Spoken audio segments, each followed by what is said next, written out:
back, everybody. Today we're going over the rifle that you see here in my hands. This is a Savage MSR Recon. It's the AR-15 variant, of course. And Savage basically released the MSR, as they're calling them, our modern sporting rifle line, I think in January of this year. I've had this one in for probably 3 or 4 months now. Put a good bit of rounds through it, right around 1,000, just under, probably 900, I'd say. And we've had 0 malfunction, so that's always a good thing. We'll get that out of the way right up front. But what we're going to do here is do some more shooting with it, of course. Step outside, see what kind of accuracy we can get out of it. Savage has always been known for their accuracy, particularly accuracy at a very good price point. So we'll see if this rifle lives up to the hype, but we'll let the dogs take a look at it first, then come back in after the accuracy report, go over the details and let you know what we think of it overall.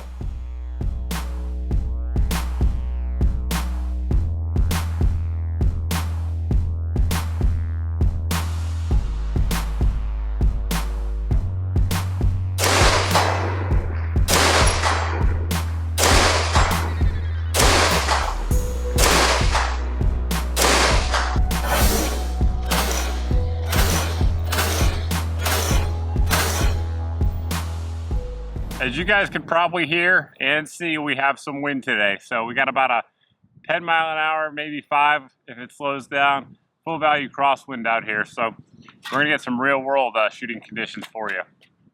Target is downrange at 100 yards. On the rifle, we have the Bushnell Elite Tactical 1x6.5. Excellent scope. If I don't have a full review yet, as you're watching this, there will be one following shortly. Really nice, great glass, so no excuse there when we're shooting at 100 yards here. We have it sitting in a Weaver mount, good mount, secure, no issues there. And of course the rifle is, a lot of people are saying it's very accurate. I haven't grouped it yet, so we're about to see how accurate it is. Savage, of course, is known for their accuracy. Plenty of their bolt guns that you guys have seen here on the channel, and they do drive tax for sure. So we'll see how the old MSR here does. And a few loads for you. Up first is the Gorilla ammunition. This is the 55 grain Sierra Blitzkrieg load. Been very accurate, many rifles here on the channel, and we'll see how it does in this rifle.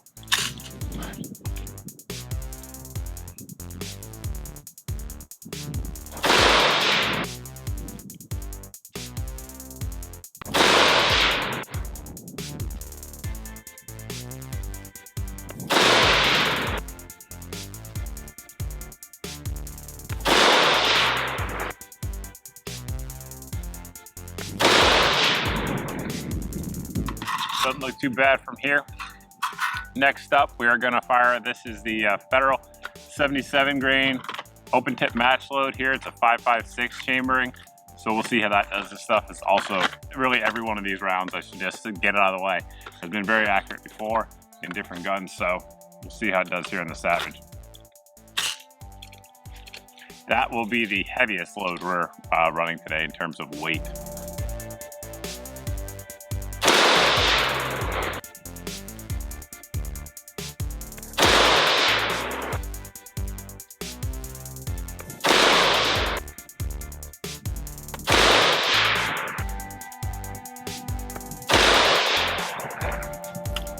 Should also point out we are running the factory trigger on here, so no aftermarket trigger or anything like that. Just the factory one, which isn't bad for a mil-spec type trigger. It's actually quite good. But it's still, yeah, it's not a Geissy or something like that, or Timney or anything. So the last load we're gonna run is the Freedom Munitions 69 grain hollow point boat tail load. This is new manufactured 223 chambering, and for those that are interested, down here on the bottom of your screen, you're gonna see a code for 5% off anything over at Freedom Munitions site. So we appreciate them extending that offer to our viewers here. We'll see how this load does. That's right.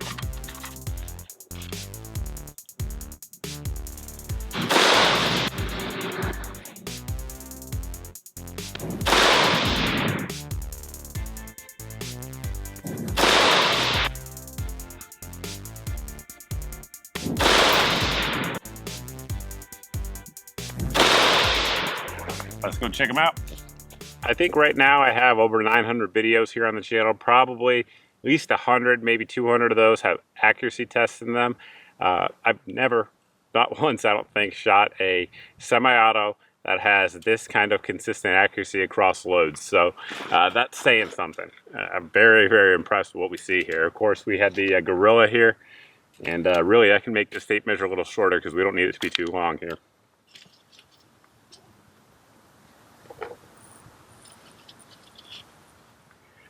Regardless of how you measure it, we're right at 3/4 of an inch there, center to center with that group. Then we had the 77 grain OTM down here.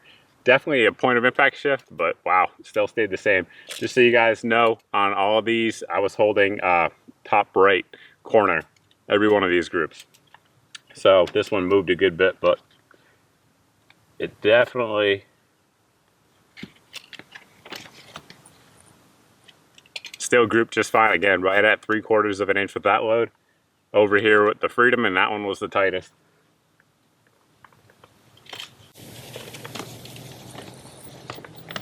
We'll see if I'll try to zoom in there for you guys to see it, but that is right at 1/2 inch.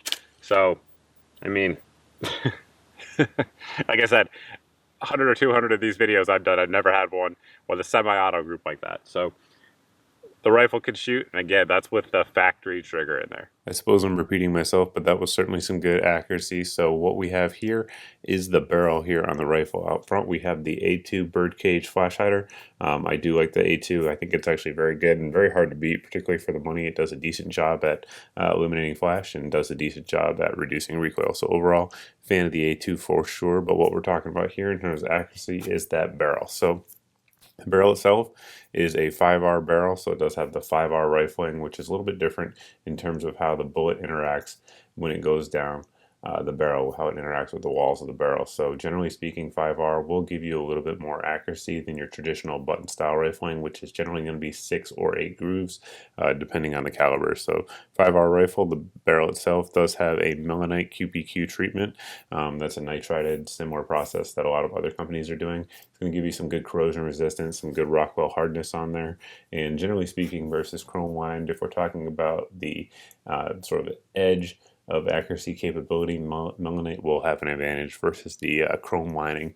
It does have a mid-length gas system, and it is a 1-in-8 twist, so it should be able to pretty accurately shoot just about any weight ammo out there, from the 55 grain stuff or even 50 grain all the way up to the 77 grainer. Should do just fine in terms of stability with that 1-in-8 twist. Now the barrel profile itself is a little bit heavier than, say, like a government profile.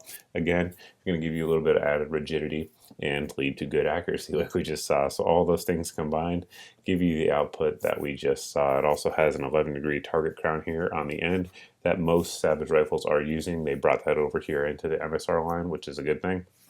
Underneath the handguard there, we do have a steel melanite treated gas block on there. It is not pinned there, but it does have a thread locking compound, and it is dimpled on the set screws. So that's something that a lot of companies use instead of pinning, and it's been very secure in my experience. We do have a free-floated handguard there. It's a 13-inch M-LOK compatible handguard. We have M-LOK at the 3, 6, 9 o'clock position, as well as at the intermediate position. So really mounting accessories anywhere on there is going to be super easy to do. We have a nice anti-rotation tab here on the rear that I've talked about in many videos. I do like that added capability, so that way even if for whatever reason the lockup system that your handguard's using fails, we have those nice anti-rotation tabs there to make it even harder that your rail would ever rotate on you and cause a problem in terms of point of impact shift when using your iron sights. We do have a nice 1913 rail across the top. And I guess we'll get into those iron sights while we're on that subject. The front sight itself is a flip-up affair. You can see there, you're just going to push our button in, and it will go up. The actual sights themselves, the sight tower and the sights are metal, and the base is polymer. I do like the front sight. I like the sight picture it gives you. It's got nice ears on there. I'm not sure I'd want to drop them and expect a ton of durability out of them, but for backup sights, it gives you a nice sight picture, and again, goes up and down pretty positively. Now the rear sight, on the other hand, not the biggest fan of. It's just, it works, it's fine, but again, we have a polymer base and a metal actual sight itself. We have a very easy to adjust windage knob here, so it's windage adjustable. Of course, the front sight is elevation adjustable, and basically to lock it in, we're just going to push this piece here in the back forward, and lock it in there on the back. So it's not that it's a bad sight. It works perfectly fine for backup sights like I mentioned, but it just, I don't know, it doesn't feel like a super high quality sight. But again, it is a backup sight. It does come with the rifle now. A lot of AR-15s, particularly in this price point, do not come with iron sights. So I do think it's nice that Savage gives those to you and they are ready to go out of the box. Both the upper and lower receiver are made of forged 7075 T6 aluminum. You can see there the upper receiver has our forward assist, which I do like. It does make me happy on the inside. And we have our shell deflector there. It does come, of course, with a dust cover, which some AR-15s these days aren't coming with, but this one certainly does. We have our M4 feed ramps in there. And something we should sort of discuss here on the whole is that Savage has something called the zero tolerance headspace controlled system. So basically what they're doing here is they actually match your bolt to your barrel and set the headspace optimally. So the barrel itself does have a 223 wild chambering. So basically what that is, for folks that don't know, is that it's a chamber in between 5.56 and 223 tolerances. It's designed to give you the ability to shoot both 5.56 and 223, but theoretically with better accuracy than 5.56. So it's going to give you a tighter headspace dimension than a 5.56 chamber would, and the throat length itself is going to be between 5.56 and 223. So again, you can shoot either one just fine. And again, theoretically, it should give you just a little bit more accuracy. So when you combine that with the melanite coating, which should give you just a little bit more accuracy, the 5-hour rifling, which should give you just a little bit more accuracy, the 11-degree crown, which should give you just a little bit more accuracy, you get the results that we saw there. So overall, very good system there. So that's what led to the accuracy. Again, moving back to the parts that you see in front of you here. The bolt itself, since we're talking about that, is 158 carbon or steel. It is MP treated. I'm not entirely sure if it's HP tested. I don't know that. I couldn't find that information out. So if it is, I will annotate below. So what we have here is the extractor. And you can see the extractor is made out of tool steel and does have the O-ring on there for good extraction throughout the life cycle. Standard firing pin, stuff like that. The bolt carrier group itself is chrome lined both down here as well as in the gas key. The carrier is a full auto profile carrier, and you can see there we do have really nice staking on the actual gas key itself, and we have tool steel screws just like we should. So mil spec pretty much all the way around in terms of the bolt carrier group, and that's a good thing. Nothing to complain about there. The charging handle is, again, mil spec affair, 7075 T6 forged aluminum, and nothing fancy, but it certainly works. When a lot of folks see this lower receiver, they assume it's billet because of the actual design, but that's not so. It's actually a custom forged receiver made out of 7075 T6, just like I said with the upper receiver, and all custom forged there for Savage. So you can get a look at it. It's a little bit beefier up here. Aesthetically pleasing, certainly. In terms of function, it probably gives you a little bit more protection here on the trigger guard in terms of fencing, like the Colt was forced to do over with the M16A1. Not sure it's necessary, but certainly doesn't hurt anything at all. Maybe in the weight category, but I like it. Looks good. It's a little bit something different there that I can appreciate. The mag well itself does not have a ton of flare to it though, so it does look pretty much like a Colt, so basically mil spec. Like I said in other reviews, I'd like a little bit more flare in there. If Savage ever makes a Gen 2, that'd be one of my recommendations. The trigger itself is their proprietary trigger made by Blackhawk. Blackhawk and Savage are owned by the same company, for those that don't know. So it's a mil spec dimension trigger, but it does have the nickel boron coating on there, and it does pull very cleanly. You can see, obviously, we had no issues with it accuracy-wise, and it's going to give you a break on my trigger gauge right over 5 pounds. So pretty much every one of my pulls when I tested it was 5 to 6 pounds, which is exactly what you'd want out of a mil-spec trigger. It gives you a very nice positive reset as well, and nothing to complain about there. Look inside there, you also see that tensioning screw. So what that's going to do is allow you, the user, to adjust the amount of play between the upper and lower receiver. I have never touched it, left it as it came from the factory, and the upper receiver and lower receiver are very tight on this. I know that's something a lot of people like, so if that is you, you will like it. The Blackout grip here is, again, Blackhawk's proprietary grip. I really do like it. As you guys can see, the palm swell fits my hand really nicely. I would say it's not that aesthetically pleasing, at least to me, to my eye. Some of you guys may love it, but ergonomically it feels great. I really do like it. I like the way it integrates here with the built-in trigger guard that is forged into the lower receiver. It kind of just integrates well. There's no rubbing or anything like that on there. Gives you a nice high grip, which I certainly like.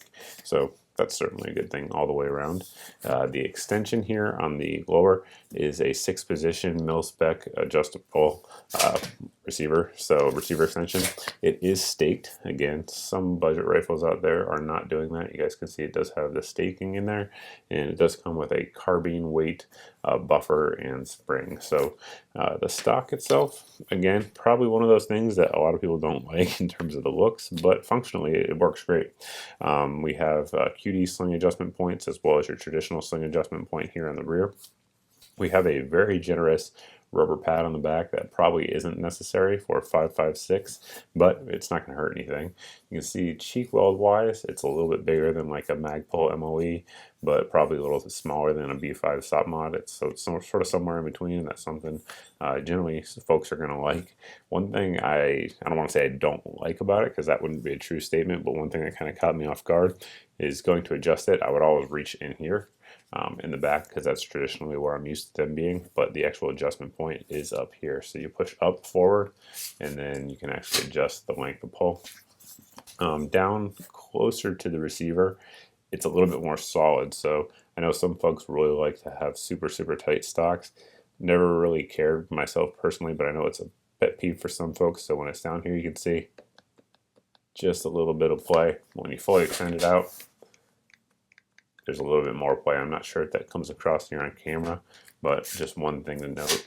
But again, it comes with the rifle, so over like basic M4 style stock, I definitely think it's an improvement, particularly in terms of comfort when shooting. I'm guessing by now you guys can probably tell that I am a fan of the rifle. There's basically just two things I don't really like about it, and neither of them is price, so you guys are going to like that. So first and foremost, it's a little bit heavy. So on my scale, it comes in unloaded with, you know, just the iron sights on there at just over 7 pounds, just a touch over 7 pounds. So it's not super heavy at all, not by any means, but it's not lightweight. You know, there's a lot of 6-pound factory ARs out there. This one certainly isn't it. Now, a couple reasons for that, of course, is the barrel profile, which is a little bit heavier than some, and that custom forged lower is also going to add a little bit of weight. Now, it's absolutely not heavy to the point that it's unwieldy or anything like that. That's not the case. But just one thing to note there for you guys. The other thing that I wish they did do was to put a 4150 barrel on there. The barrel is made out of 4140. So theoretically, and again, this is very much so theoretically, it's not going to last as long as a 4150 barrel, but I'd be hard pressed to find somebody who's going to shoot this thing out in, you know, less than, I don't know, 15,000 rounds, let's say. So it's going to have plenty of barrel life on there, particularly with the melanite treatment, but a lot of guys out there are just going to want that 4150. So it is what it is. Now, we saw very good results out of it, like we talked about ad nauseum during this review. So I'm not going to complain about it, but just something to point out. Now, one thing that's very nice about it is the reliability that we already mentioned. Couple that with the price point of it. So the MSRP on this rifle is $999, and out there, if you guys watch the deals, I should say, they've been coming in much less than that. I've checked today, and even without any deals going on, just the standard pricing is $949 over at Cabela's and Brownells. So both of them had it at the same price.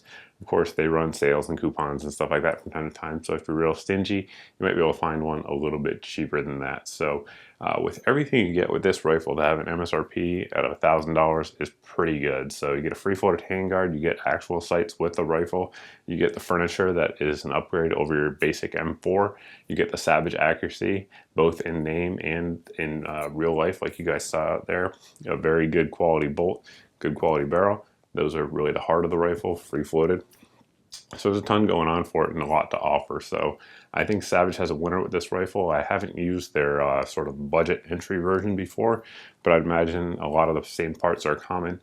And that one is probably a nice rifle as well. I can't really say, but I would imagine it is. But this one is a nice upgrade, of course, with the free-floated handguard on there. So that's pretty much it. If you guys have any questions about the rifle, by all means, you can always post down below in the comments section. You can also post over at my Facebook page, which generally speaking is the best way to get in touch with me, because I do see more of those messages than I do here on YouTube these days. So we'll wrap it up there. Thanks for watching, guys. Thanks for subscribing. If you're a new viewer here to the channel and you like what you see, please go ahead and hit that subscribe button, and we'll see you guys in the next video.